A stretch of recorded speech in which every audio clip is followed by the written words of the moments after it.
Amma ba'd. Alhamdulillah, ma'asyiral hadirin wal hadirat wal ikhwan wal akhwat rahimani wa rahimakumullah. Alhamdulillah atas nikmat taufik, nikmat hidayah yang Allah Subhanahu wa taala berikan kepada kita di waktu sore yang mulia, di Asyiyatul Jum'ah, di bulan yang mulia, di syahrul Ramadan. Allah menggunakan waktu kita di waktu yang mulia ini dengan kita melakukan perbuatan-perbuatan yang mendekatkan diri kepada Allah, yang mudah-mudahan mendapatkan rahmat, mendapatkan barakah, dan mendapatkan ampunan dari segala dosa yang kita lakukan kepada Allah Subhanahu wa taala. Amin ya rabbal alamin.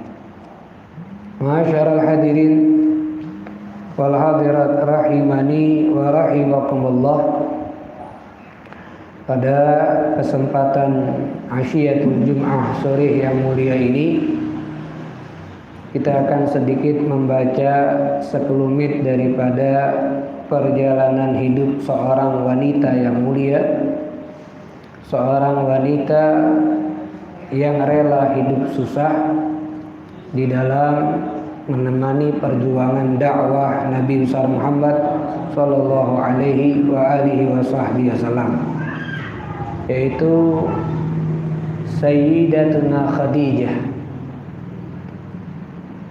Khadijah bintu Khuwailid bin Asad bin Abdul Uzza bin Qusay al-Asadiyah. Bertemu atau berkumpul nasabnya Sayyidatuna Khadijah dengan nasabnya Nabi besar Muhammad sallallahu alaihi wasallam di kakeknya yang bernama Qusay. Nabi Muhammad itu juga mempunyai kakek yang bernama Qusay bin Kilab. Sayyidatuna Khadijah juga mempunyai nasab yang sampai ke kakeknya Qusay. Jadi masih berada dalam satu keturunan, bertemu di kakeknya Qusay bin Kilab. Ibunda daripada Sayyidatuna Khadijah itu bernama Fatimah bintu Zaidah bin Asam bin Bani Amir bin Lu'aym bin Ghalib. Juga bertemu nasab dari ibundanya dengan nasab Rasulullah di Lu'aym bin Ghalib bin Fihr dan seterusnya. Jadi nasab yang mulia. Dari garis ayah nasab yang mulia, dari garis ibu nasab yang mulia, yang mana nasab-nasab ini telah Allah menjaganya daripada perbuatan jahiliyah. Karena nasabnya Nabi Muhammad itu seperti juga nasabnya Khadijah, itu nasab yang Allah jaga kesucian orang-orang yang ada di dalamnya daripada perbuatan syirik, sehingga tidak ada kezinahan yang mereka lakukan, tidak ada minuman keras yang mereka minum. Jadi segala hal-hal yang dilakukan oleh orang-orang jahiliyah itu dibebaskan oleh Allah daripada nama-nama yang ada di dalam nasab Nabi besar Muhammad sallallahu alaihi wasallam, dari ayahnya sampai kepada Adnan, terus kalau diteruskan sampai kepada Nabi Adam alaihi wassalam. Mereka adalah orang-orang yang dipilih oleh Allah. Mereka adalah orang-orang yang dijaga daripada segala perbuatan jelek. Khadijah mendapatkan gelar dengan At-Tahirah, wanita yang suci. Gelar ini melekat di dalam diri Sayyidatuna Khadijah karena kesucian garis nasabnya. Sebab orang-orang yang berada di dalam nasab Sayyidatuna Khadijah adalah orang-orang yang mulia, orang-orang yang suci. Maka sangat besar anugerah yang Allah berikan kepada Khadijah. Namun gelar Sayyidatuna Khadijah itu lebih dikenal oleh orang-orang muslim kebanyakan dengan Al-Kubra, Khadijatul Kubra. Sedikit mereka mengenal gelar Khadijah dengan gelar yang lain seperti At-Tahirah. Dan lebih terkenal gelarnya Sayyidatuna Khadijah dengan gelar Al-Kubra. Kenapa beliau mendapatkan gelar Al-Kubra? Li'idhami sya'niha fil mujahid fil ma'ahadil ukhrawi.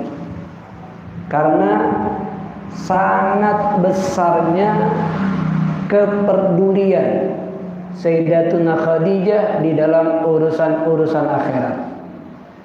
Segala hal yang berkaitan dengan akhirat, segala hal yang berurusan dengan akhirat, kepedulian Sayyidatuna Khadijah itu sangat besar.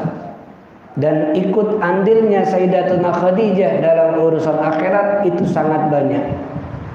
Maka sebab itulah beliau mendapatkan gelar Al-Kubra, orang yang besar di dalam perhatian terhadap urusan agama, terhadap urusan syariat. Sehingga beliau ini mulia karena akhirat. Beliau mulia bukan karena hanya menjadi istri Nabi Muhammad, tapi beliau mulia karena menjadikan dirinya orang yang ingin bahagia di hari kiamat. Dan tidak hanya berbangga menjadi istri Nabi, tapi tidak ada amal daripada amal kebaikan. Maka jangan merasa cukup dengan kalimat cinta atau dekat dengan orang soleh. Saya punya kakek orang hebat, saya punya ayah orang hebat, saya punya teman orang hebat. Kedekatan dengan orang soleh tidak akan memberikan manfaat untuk dunia dan akhirat kita kalau kita tidak ada usaha untuk menjadikan diri kita orang baik. Orang Yahudi itu dekat dengan nabi-nabi terdahulu, tapi mereka binasa karena mereka tidak mau merubah diri mereka menjadi lebih baik. Orang-orang Yahudi, orang-orang Nasrani cinta sama nabi mereka. Yahudi cinta sama Nabi Musa, tapi tidak beramal seperti amalan Nabi Musa. Orang-orang Nasrani cinta sama Nabi Isa, tapi tidak beramal seperti amal Nabi Isa, akhirnya mereka binasa. Kita mengaku cinta sama Nabi Muhammad, tapi tidak punya amal seperti amal yang dibawa oleh Nabi Muhammad, percuma. Maka Sayyidatuna Khadijah tidak menampakkan kemuliaannya karena saya punya suami Rasulullah, tidak. Tapi dia tampakkan mendapatkan kemuliaan karena usahanya. Wanita yang mulia, wanita yang kaya raya, wanita yang karir, wanita yang pembisnis hebat. Dia rela tinggalkan urusan dunianya, dia rela buang hartanya untuk membantu perjuangan dakwah Nabi Muhammad sallallahu alaihi wasallam dan segala urusan daripada umat Nabi besar Muhammad sallallahu alaihi wasallam. Khadijah ini mendapatkan kemuliaan dari Allah karena khidmatnya sama Nabi Muhammad itu luar biasa. Bukan sebatas khidmat karena Nabi Muhammad suaminya, tapi khidmat karena Nabi Muhammad juga adalah nabinya yang diutus oleh Allah Subhanahu wa taala mengajarkan syariat kepada diri. Jadi dikisahkan ketika wahyu awal-awal mau turun wahyu sama Rasulullah sallallahu alaihi wasallam, maka Nabi Muhammad sallallahu alaihi wa ala alihi wasallam itu sudah mulai merasa kebingungan. Sebab tidaklah beliau berjalan melewati perpohonan atau melewati bebatuan kecuali pohon dan batu tersebut akan mengucapkan salam kepada Nabi. Assalamu alayka ya Rasulullah, assalamu alayka ya Rasulullah. Dan Nabi Muhammad tidak melihat kalau ada pohon yang berbicara, tapi mendengar itu ucapan dari pohon, itu ucapan dari batu. Dan ini irhasot, hal-hal yang di luar kemampuan beliau mulai muncul semenjak Rasulullah belum diangkat jadi Rasul. Masih tahapan-tahapan awal. Makanya Nabi Muhammad SAW di masa itu tidaklah beliau bermimpi kecuali apa yang beliau lihat dalam mimpi pasti terjadi. Dan Nabi Muhammad mendekati masa diangkat menjadi Rasul, beliau lebih menyukai yang namanya berkhalwat, menyendiri di dalam bukit atau di dalam goa. Makanya Allah yang menggerakkan hati Nabi Muhammad untuk lebih suka menyendiri ada di dalam goa. Sehingga Nabi Muhammad katakan, tidak ada yang buat aku lebih senang saat ini kecuali aku hidup sendiri di dalam goa. Sehingga kalau di dalam goa tersebut, Rasulullah SAW itu sebulan ada di goa, bahkan 2 bulan ada di dalam goa. Apa yang Nabi lakukan di sana? Sibuk dengan ibadah, sibuk dengan tafakur, mentafakuri ciptaan Allah Subhanahu wa taala yang ada di langit ataupun yang di bumi. Wa kana idza kharaja ila Hira, kalau Rasulullah itu kepengen keluar menuju ke gua Hira, maka Sayyidatuna Khadijah yang memenuhi segala kebutuhan yang akan digunakan oleh Nabi selama di gua. Segala kebutuhan, segala apa yang Nabi perlukan selama di goa, itu Sayyidatuna Khadijah yang melengkapi, yang memenuhi, yang menyiapkan. Disiapkan makanan, disiapkan minuman, dan segala hal yang memudahkan jalan Nabi untuk sampai di goa dan selama di goa. Akhirnya saat ada di goa, Nabi tidak lagi bingung nyari makanan, Nabi tidak lagi bingung nyari minuman, Nabi tidak lagi bingung nyari ini. Kenapa? Segala keperluannya, segala kebutuhannya sudah disiapkan oleh Sayyidatuna Khadijah Al-Kubra. Kalau sudah Rasulullah lama ada di dalam goa dan belum balik, dan Sayyidatuna Khadijah merasakan rindu sama Nabi, maka tarakat kullu ma ladaiha, semua yang ada bersama Khadijah ditinggalkan. Wa kharajat, dan Sayyidah Khadijah pergi dari rumahnya untuk menuju ke goa tersebut supaya bisa bertemu dengan Nabi Muhammad SAW. Karena Sayyidah Khadijah itu selain rindu, khawatir juga kenapa Nabi Muhammad lama belum balik. Khawatir ada apa-apa di goa tersebut. Hati beliau itu sudah penuh kecintaan yang begitu besar kepada Rasulullah SAW. Sampailah di goa, Sayyidah Khadijah melihat Nabi Muhammad tidak ada masalah, dalam keadaan sehat afiat. Dan ketika beliau melihat Rasulullah sedang istighraq, tenggelam di dalam ibadahnya kepada Allah, sehingga tidak merasakan siapa yang ada di kanan dan di kirinya, tidak merasakan apa yang terjadi kepada dirinya, maka Sayyidatuna Khadijah balik, tidak jadi berbicara sama Nabi. Kenapa? Takut mengganggu sedang nikmatnya Nabi dalam ibadah. Jadi hanya dijingok wede. Tengok, oh Nabi lagi khusyuk, lagi fokus dalam ibadah. Sudah. Yang penting tahu keadaannya sehat. Yang penting tahu keadaan Nabi dalam keadaan baik-baik. Tidak galak nganggu kenikmatan Nabi sedang ibadah sama Allah. Tidak galak mengurangi kenikmatan Nabi Muhammad ketika sedang berduaan dengan Allah dan ingin menyenangkan Nabi. Sebab ini yang buat Nabi Muhammad senang, maka ia rela tidak menyapa Nabi, yang penting Nabi Muhammad senang. Maka Sayyidah Khadijah itu ketika beliau menikah dengan Rasulullah, beliau mengatakan, aku tidak pernah berpikir bagaimana aku bisa bahagia hidup sama Nabi, tapi aku selalu berpikir bagaimana Rasulullah bisa bahagia hidup sama aku. Jadi walaupun aku hidup susah tidak masalah, yang penting aku pacak buat Rasulullah bahagia dengan aku. Maka Sayyidah Khadijah itu luar biasa. Dia rela meninggalkan keinginannya ngobrol sama Nabi, tapi dia tahu Nabi Muhammad sedang berada di dalam hal yang Nabi cintai, itu berkhalwat, beribadah dengan Allah. Dia rela tinggalkan keinginannya, yang penting Nabi Muhammad senang, yang penting Nabi Muhammad sedang berada dalam kebahagiaannya. Nah ini orang-orang yang dimuliakan oleh Allah Subhanahu wa ta'ala, orang-orang yang lebih mendepankan akhirat daripada dunia. Bahkan Sayyidatuna Khadijah Al-Kubra radhiyallahu anha, beliau itu pernah menangis, sehingga ditanya oleh Nabi, kenapa kau menangis wahai Khadijah? Apakah aku ni ada salah? Tidak ada, kata Khadijah. Terus kenapa kau menangis? Karena aku sedih tidak bisa lagi bantu kamu wahai Rasulullah dalam urusan dakwah. harta aku ni sudah nak habis. Sebab semua harta yang aku punya aku serahkan kepada kamu untuk bekal dakwah kamu dan urusan umat. Ini. Jadi kalau kita ngomong Nabi Muhammad miskin, salah. Nabi Muhammad hidup susah, tidak. Nabi Muhammad itu orang paling kaya.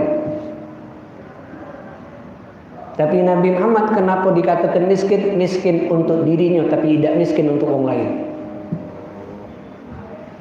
Nabi tidak pernah minta sama orang, miskin untuk dirinya tapi tidak pernah miskin untuk orang lain. Yang ada orang lain dikayukan oleh Nabi.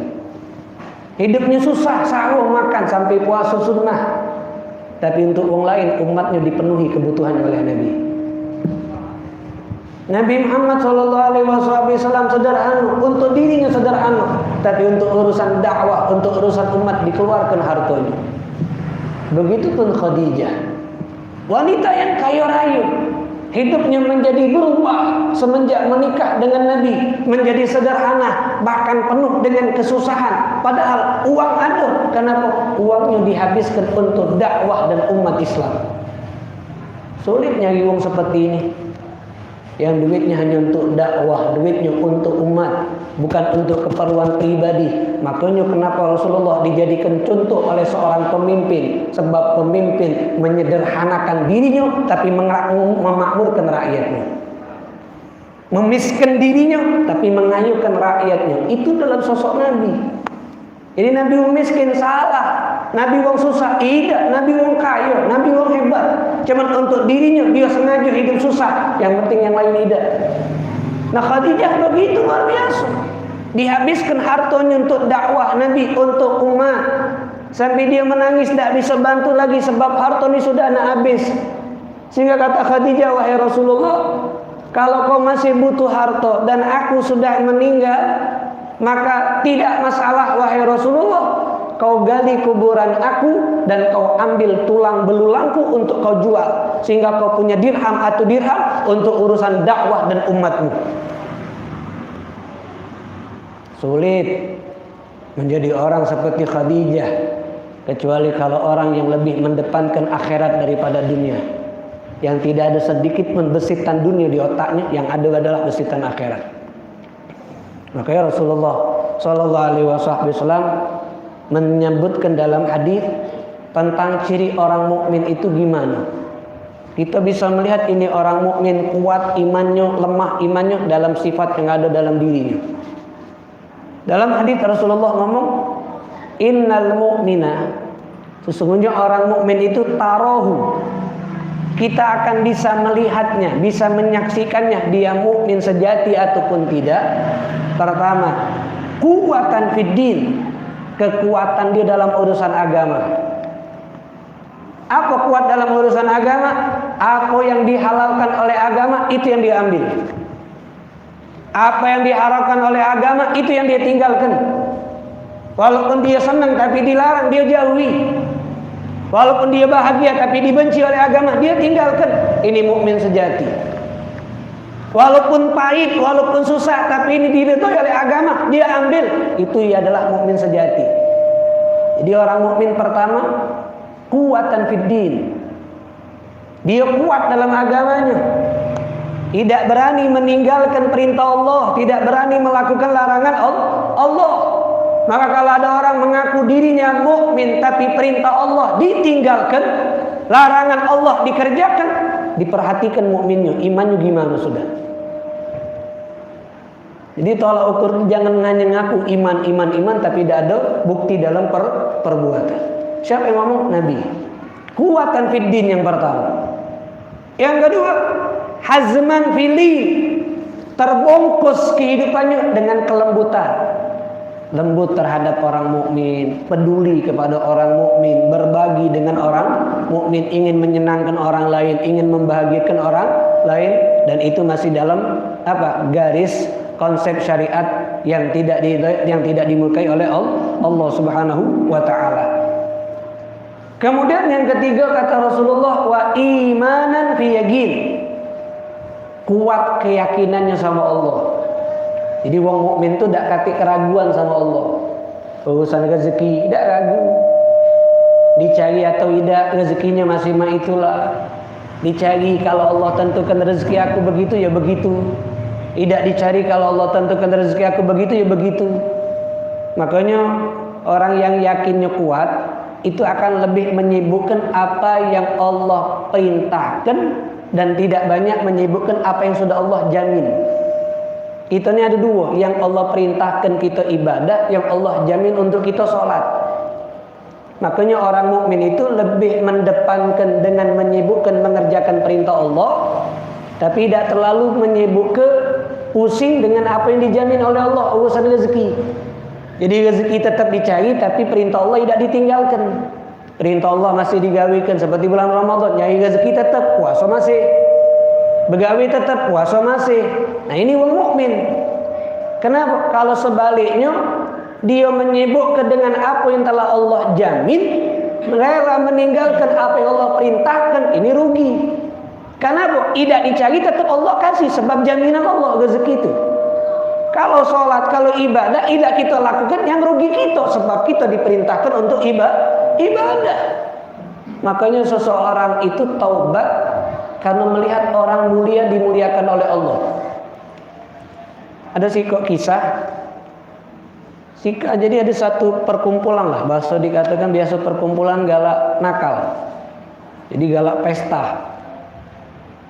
Jadi mereka sokongan, kemudian nyuruh si wong pergi ke pasar beli makanan, beli minuman buat pesta mereka.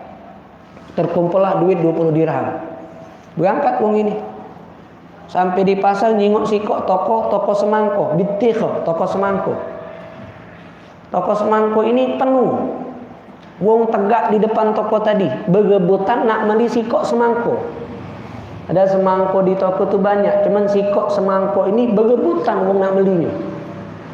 Sehingga si penjual tadi ngomong, aku bakal melepaskan si semangko ini kalau ada yang siap maya dengan harga terbesar. Sehingga dia penasaran. Dia parai toko tadi, ditanya, ada apa? Kami berebutan nak beli si semangko. Nah itu kan masih banyak semangko lain. Kenapa kamu berebutan beli si itu? Itu semangko spesial. Spesial dari mana? Bentuknya sama beda dengan semangko yang lain. Memang bentuknya sama, tidak katik beda dengan yang lain. Yang buat ini semangko spesial karena tadi dipegang oleh seorang ulama, oleh seorang hamba yang soleh yang bernama Al-Imam Malik bin Dinar. Jadi Imam Malik bin Dinar habis memegang buah semangko di seluruh bagiannya. Makanya kami berebutan, sebab itu spesial, sudah dipegang oleh orang baik. Dia bertanya, siapa Malik bin Dinar? Seorang ulama, orang yang soleh, orang yang takwa sama Allah. Akhirnya dia tersentuh, dia langsung membuat tawaan, aku beli 20 dirham. Sehingga dia yang paling terbesar dilepaskan, dibawa sampai ke tempat perkumpulannya, kawan-kawannya nanya, beli apa kok? Ini semangko. Kau bawa duit banyak, cuman beli semangko. Semangko ini murah, tidak perlu kau habiskan duit banyak ini. Ini semangko spesial. Spesial dari mana? Kata kawan-kawannya, cuman semangko biasa. Spesialnya karena dipegang oleh seorang wong soleh namanya Malik bin Dinar. Allah memuliakan dia. Semangko yang dak katik rego, tidak direbut-rebut oleh wong, karena habis dipegang oleh wong soleh, sehingga semangko tadi jadi bahan rebutan oleh wong. Kalau di dunia Allah sudah memuliakan dia, mak mana kaget di hari kiamat. Sehingga aku bertaubat, sehingga semuanya bertaubat untuk tidak lagi melakukan hal yang jelek agar dimuliakan oleh Allah Subhanahu wa taala. Nah, mukmin itu yakinnya kuat sama Allah, tidak ragu sama Allah. Dia ingin mencari kemuliaan dari Allah Subhanahu wa taala. Wa hirsan fi ilm, orang mukmin sejati tamak sama ilmu, ndak katik males-malesnya. Belajar terus, ndak ada bosannya, ndak ada jenuhnya. Tidak ngerasa sudah cukup dengan ilmu, yang ada kurang. Itu mukmin sejati. Kalau sudah ngerasa pintar, nah itu bukan mukmin itu. Ngerasa sudah hebat, itu bukan mukmin itu. Kenapa? Yang merasa hebat cuma iblis, dan iblis bukan orang yang beriman. Orang yang dilaknat oleh Allah Subhanahu wa taala. Wa ilman fi ilm, dan sangat tahu dalam bentuk toleransi orang mukmin. Orang mukmin sejati itu sangat mengenal bagaimana toleransi. Toleransi kepada pelaku maksiat, toleransi kepada pelaku kesyirikan, toleransi kepada orang yang beda agama. Orang mukmin sejati tahu caranya. Bagaimana menghormati tetangga kafir, bagaimana menghormati orang yang bukan beragama Islam, bagaimana bermuamalah dengan pelaku kemaksiatan. Orang mukmin sejati yang lebih mengenal. Makanya salah kalau ulama yang soleh diajarkan masalah toleransi. Makanya aneh kalau ada mukmin sejati diajarkan tentang toleransi. Justru dia yang harus belajar dengan mukmin sejati tentang arti toleransi. Yang ngomong siapa? Nabi besar Muhammad sallallahu alaihi wasallam.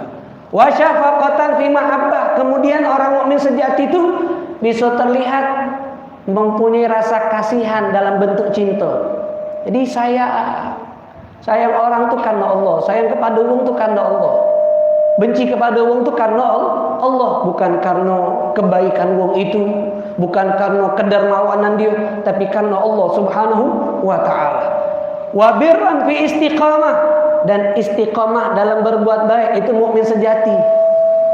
Bukan nanggung-nanggung atau setengah-setengah, tapi istiqamah. Walaupun sedikit tapi langgeng, itu mukmin sejati. Makanya Ramadan ini kita nih dijingo istiqamah kita mana? Istiqamah kita ini sedang dilihat.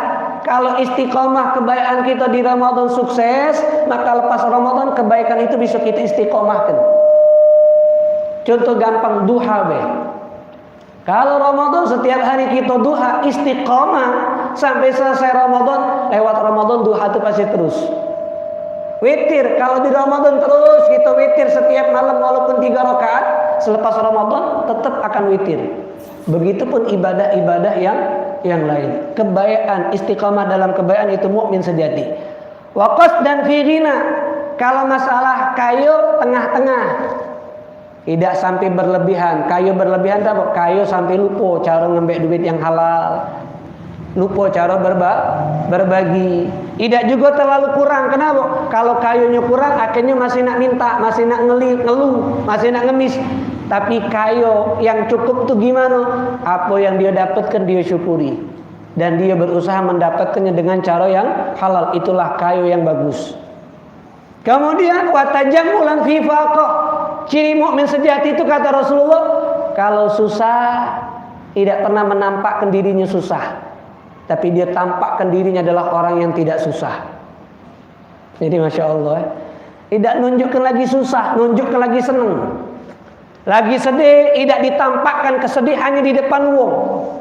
Lagi susah, tidak ditampakkan kesusahannya di depan wong, tapi ditampakkan tidak susah. Jadi apa? Tidak butuh harapan mengemis kepada orang lain. Tidak butuh dikasihani oleh orang lain. Itu ciri mukmin sejati. Karena butuhnya dikasihani oleh Allah, berharap sama Allah Subhanahu wa taala. Dan kita tidak. Susah nampak kesusahan, lagi susah. Lagi lapang, ditampak niat. Melagi lapang, lupa. Lapang lagi masih nampak kesusah, apalagi susahnya.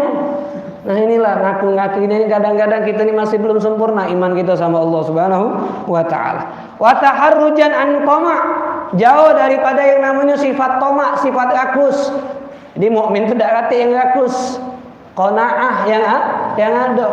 Wa kasban fi halal, dan usahanya usaha yang halal, bukan usaha yang haram.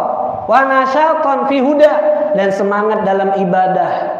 Semangat dalam ibadah. Wa nahyan an syahwah, dan semangat dalam mencegah daripada syahwat, tidak mengikuti nafsu. Wa rahmatan lil majhud, dan berbuat baik kepada orang yang susah, kepada orang yang tidak mampu. Innal mu'min, kenapa berbuat baik kepada orang yang susah? Sebab orang mukmin itu la yadhlimu man yubghidu, tidak akan berbuat jahat kepada orang yang benci dengan dia. Wong jahat sama dia, wong benci sama dia. Sifat mukmin sejati, tidak dibalas wong tersebut dengan kejahatan juga. Dia tegas benci karena Allah, tapi pribadi wong tidak dibenci. Kalau ketemu masih senyum, kalau ketemu masih salaman. Tapi kalau menunjukkan sikap tidak senang karena sifatnya, ditampakkan. Kalau orang itu bohong, dia tampakkan ini orang pembohong. Ditampakkan kalau orang tidak benar. Tapi kalau setelah itu salaman, itu mukmin. Tidak sampai bawa ke dalam hal urusan pribadi. Wala ya'zam fi man yuhib, dan tidak pernah mengajak orang yang dia cintai untuk berbuat dosa. Jadi tidak pernah diajak orang yang dia cintai berbuat dosa atau berbuat perbuatan yang dibenci oleh Allah. Wala yudayyi mastauda, dan tidak menyia-nyiakan apa yang dititipkan oleh Allah. Digunakan semua titipan Allah untuk ibadah. Digunakan semua titipan Allah untuk ibadah. Jadi kalau mencintai seseorang, orang yang dia cinta itu bagaimana caranya diajak untuk sama-sama masuk surga. Jadi bohong kalau dulu ngomong cinta tapi masih ngajak dia untuk berbuat maksiat. Karena cinta itu bukan menyusahkan, tapi cinta membahagiakan. Dan yang membahagiakan itu kekal di dalam surga. Kalau ngomong aku cinta sama kau tapi dibiarkan tidak sholat, itu bohong cintanya. Karena cinta nyusahkan, ngebahagiakan dunia tapi nyesarokan kaget di hari kiamat. Itu kata Rasulullah itu. Dan apa titipan Allah tidak disia-siakan, itu disyukuri, digunakan untuk ibadah. Wala yahsudu wala yaf'an, tidak pernah hasud sama orang, tidak pernah benci sama orang. Iri dak kate, benci dak kate, sombong dak kate. Fi zalalil wa qura. Kalau ada musibah tenang, dapat musibah tenang, sabar. Firraha syukura. Kalau dapat nikmat tidak pernah lupa untuk berterima kasih sama Allah. Dapat ujian, sabar, kodratnya. Tidak mengubah kodrat. Yang membuat wanita itu tidak bisa lebih mulia dari lanang. Kenapa? Tidak galak menerima kodrat. Masih nak disetarukan derajatnya dengan lanang. Tidak galak dikecilkan oleh lanang. Tidak galaknya nurut sama laki. Ya, karena sebab itulah hanya tidak cepat diangkat derajatnya. Kalau dia nerima kodrat seorang wanita, cepat berangkatnya derajat diangkat derajat oleh Allah. Khadijah tahu kodrat dia menjadi wanita, tahu kodrat dia menjadi istri, sehingga derajatnya sangat cepat diangkat oleh Allah, sehingga saking tingginya derajatnya dapat salam dari Allah Subhanahu wa taala. Maka terima, kenali diri kita, maka kita baru bisa diangkat derajat oleh Allah. Kita ini dijadikan oleh Allah lanang. Siapa lanang? Apa tugas lanang? Aku ini betino, apa tugas betino, apa kodrat betino, kenali. Dan apa keharusan aku sama agama, keharusan aku sama Allah, keharusan aku sama Nabi Muhammad, kenali. Maka baru bisa kita melakukannya untuk kita diangkat derajat kita oleh Allah Subhanahu wa ta'ala. Makanya perlu bukan hanya bagi wanita mencontoh Khadijah, tapi kita pun yang laki-laki perlu mencontoh Khadijah. Dalam segi apa? Khidmatnya sama Rasulullah, khidmatnya sama umat Rasulullah, khidmatnya di dalam memperjuangkan dakwah Rasulullah Sallallahu Alaihi Wasallam. Kita sudah seberapa besar khidmat untuk Nabi? Sudah seberapa besar khidmat untuk umat Nabi Muhammad? Sudah berapa besar khidmat untuk dakwah Nabi besar Muhammad Sallallahu Alaihi Wasallam? Pertanyakan sama diri kita dewe-dewe. Kalau kurang besar tu. Kalau dak kate buat ado. Kalau sudah ada, tegus ke ada sampai selama-lamanya. Kalau ingin menjadi wong yang dekat sama Nabi Muhammad, kalau ingin menjadi wong yang dimuliakan oleh Allah Subhanahu wa taala. Mudah-mudahan kita dimuliakan oleh Allah. Mudah-mudahan kita mendapatkan keberkahan Sayyidatuna Khadijah Al-Kubra, dan mudah-mudahan kita mendapatkan keridhaan dari Allah Subhanahu wa taala. Amin. Amin ya rabbal alamin. Bismillahirrahmanirrahim. Alhamdulillahi rabbil alamin. Allahumma salli wa sallim ala sayyidina Muhammadin wa ala ali sayyidina Muhammad. Ya Rabbana